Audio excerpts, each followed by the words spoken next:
সংশ্লিষ্টদের সাথে যত চুক্তি হয়েছে। রাজধানীর সোহরাওয়ার্দী উদ্যানে শুরু হচ্ছে মার্চ ফর গাজা কর্মসূচি। সেখানে ঘোষণাপত্র পাঠ করাচ্ছেন আমার দেশ পত্রিকার সম্পাদক মাহমুদুর রহমান। শনিবার বিকেলে রাজধানীর সোহরাওয়ার্দী উদ্যানে আয়োজিত সমাবেশে তিনি এই ঘোষণাপত্র পাঠ করেন। ঘোষণাপত্রে ইসরায়েলের সঙ্গে সব সম্পর্ক ছিন্ন করতে মুসলিম বিশ্বের নেতাদের প্রতি আহ্বান জানানো হয়। এছাড়া গাজায় ইসরায়েলি আগ্রাসন বন্ধের দাবি জানানো হয়। এর পাশাপাশি এতে উঠে আসে সারা বিশ্বে মুসলিমদের উপর আগ্রাসন ও ওআইসি সহ মুসলিম নেতাদের নির্লিপ্ততার কথা।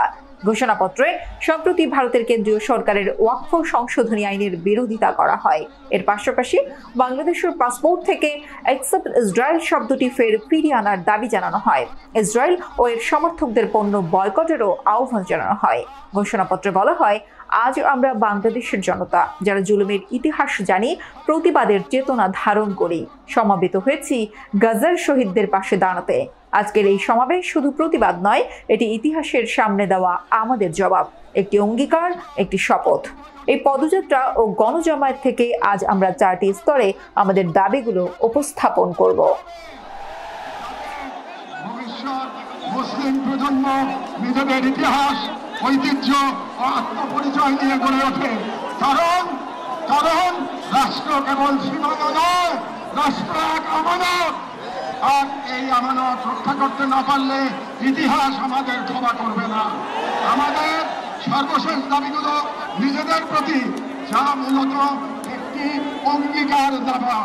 যেহেতু আমরা বিশ্বাস করি আল-কুদস কেবল একটি শহর নয়, এটি ইমানের অংশ, এবং আমরা জানি বাইতুল মুকাদ্দাসের মুক্তি অন্য কারো হাতে নয়, আমাদেরই কোনো প্রজন্মের হাতে না লেখা হবে। এবং আমরা বুঝি জাহানবাদের প্রতিষ্ঠা মূলত আমাদের নিজেদের আত্মবিস্মৃতির ফল। এবং আজ যদি আমরা প্রস্তুত না হই, তাহলে আল্লাহ না করুন, আমাদের সন্তানেরা হয়তো আমাদের বাংলাদেশ হবে যেখানে হিন্দুত্ববাদ ও জাহানবাদ একত্রে নতুন গাজা তৈরি করবে। এবং গাজা আমাদের জন্য এক আয়না, যেখানে আমরা দেখতে পাই কিভাবে বিশ্বাসী হওয়া মানে কেবল বেঁচে থাকা নয়, সংগ্রামে দৃঢ় থাকা।